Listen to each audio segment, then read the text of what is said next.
peuple Païter Surui du Randonnia. Vous êtes ici chez les Puyanawa. Comment trouvez-vous le festival Puyanawa?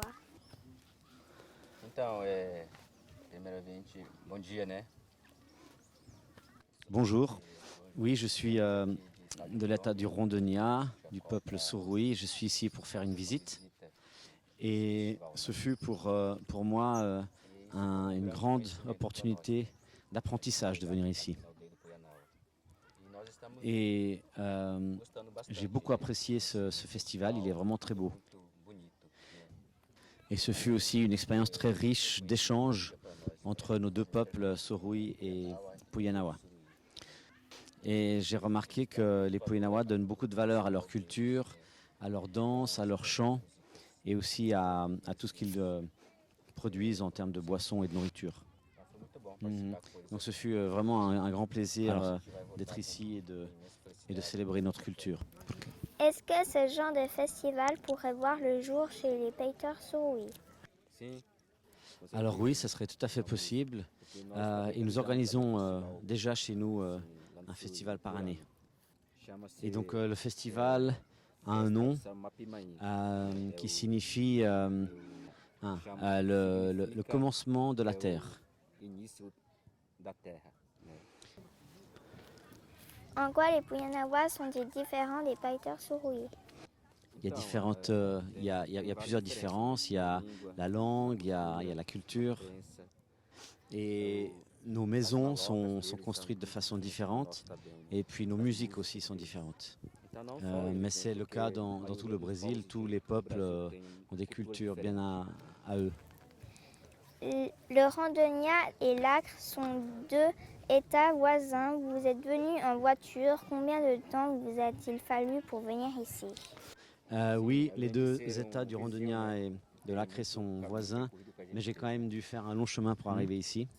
Ce fut 2 jours de voyage depuis Cacoal au Randonnia jusqu'à ici. 2 jours.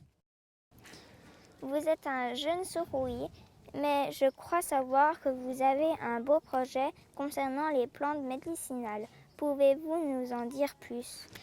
Je suis jeune, mais pas tant que ça, j'ai 32 ans. Et ça fait déjà 3 ans que je travaille sur ce projet.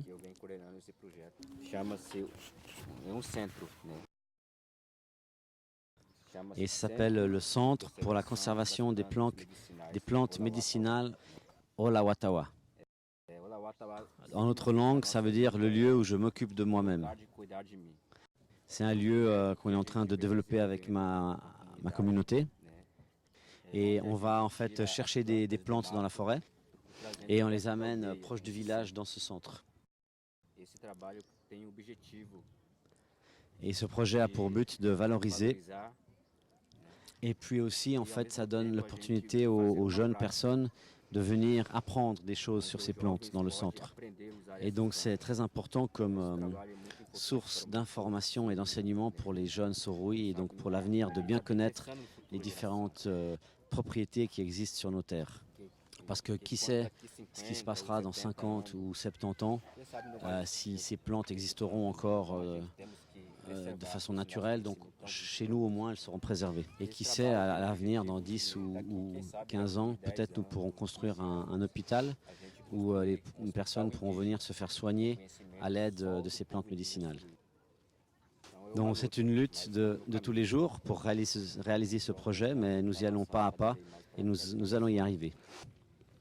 J'espère qu'un jour j'aurai l'honneur de vous recevoir dans mon centre pour vous le montrer. Et c'est un projet qui ne va bénéficier pas qu'aux Surui, mais pour le monde entier, qui pourra ensuite bénéficier de ces connaissances que nous aurons accumulées concernant les plantes médicinales. Merci beaucoup. Merci.